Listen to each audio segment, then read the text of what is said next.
ನಾನು ಈಗ ಇನ್ನೊಂದು ಕಾರ್ಯಕ್ರಮದಲ್ಲಿ ಹೇಳಿದೆ, ಸ್ವತಂತ್ರ ಹೋರಾಟದಲ್ಲಿ ಯಾರ್ಯಾರು ಏನೇನು ಮಾಡಿದರು. ನಾನು MLC ಆದೆ.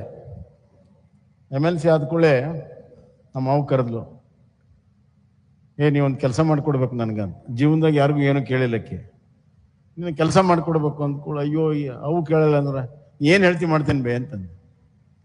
ಇಲ್ಲ, ನಿಮ್ಮ ಅಪ್ಪನ ಕೈಲಿ ಆಗಿಲ್ಲ, ನೀ ಮಾಡಬೇಕು ಅಂತ. ನಾನು ಅಂದ್ಕೊಂಡೆ, ಮನೆಯಾಗಿನ ಅಕ್ಕಂಗಿಯರು ಹೆಣ್ಮಕ್ಳಿಗೆ ಏನಾರ ಸಹಾಯ ಮಾಡು, ತವ್ರ ಮನೆಗೆ ಸಹಾಯ ಮಾಡು, ಅವು ಇರ್ತಾವಲ್ಲ ಅಲ್ಲ, ಅದೇನು ಕೇಳಿಲ್ಲ ಆಕೇನು ಕೇಳಿದ್ಲು ಅಂತಂದ್ರೆ, 12 ವರ್ಷದ ಬಾಲಕ ನಾರಾಯಣ್ ಡೋನಿ ಅಂತ, ಅವನು ಒಂದೇ ಮಾತ್ರಮ್ಮನ್ನ ಬ್ರಿಟಿಷ್ ವಿರುದ್ಧ ಹೇಳಿ ಪ್ರತಿಭಟನೆಯನ್ನು ಮಾಡಿ ಎಲ್ಲರೂ ಓಡಿ ಹೋದಾಗ ಗಟ್ಟಿಯಾಗಿ ನಿಂತು ಮಾತಾಡಿದ್ದಕ್ಕೆ ಬ್ರಿಟಿಷರು ಅವನ ಗುಂಡು ಹೊಡೆದು ಕೊಂದರು. 12 ವರ್ಷದ ಬಾಲಕ. ನಾವು ಕೂಡ 10-12 ವರ್ಷದಾಗಿದ್ವಿ, ನಾವು ನೋಡಿದ್ವಿ.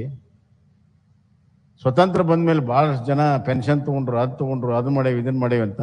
ಪ್ರಾಣ ಕೊಟ್ಟರು ಒಬ್ಬರು ಇಲ್ಲ, ಹುಬ್ಬಳ್ಳಿಯಾಗ ಹುಡುಗನ್ ಬಿಟ್ರೆ ಮಿಕ್ಕವ್ರು ಯಾರು ಕೊಟ್ಟಿಲ್ಲ ಪ್ರಾಣ. ಅದಕ್ಕೆ ಹುಡುಗನ ಮೂರ್ತಿಯನ್ನು ನೀವು ಮಾಡಬೇಕು. ನನಗೆ ಆಶ್ಚರ್ಯ ಆಯಿತು. ಸುಮಾರು 60 ವರ್ಷದ ಹಿಂದಿನ ಘಟನೆಯನ್ನು ನೆನಪಿಟ್ಟು ಇದೇ ಸಮಯ ಕಾಯ್ತಾ ಇದ್ಲೇನೋ ಗೊತ್ತಿಲ್ಲ ನನಗೆ, ಅಥವಾ ಅದಕ್ಕಾಗಿಯೇ ನಾನು MLC ಆದ್ನೋ ಏನೋ ಗೊತ್ತಿಲ್ಲ. ಎಲ್ಲ ಬಿಟ್ಟು ಇದನ್ನು ಕೇಳಿದ್ಲು.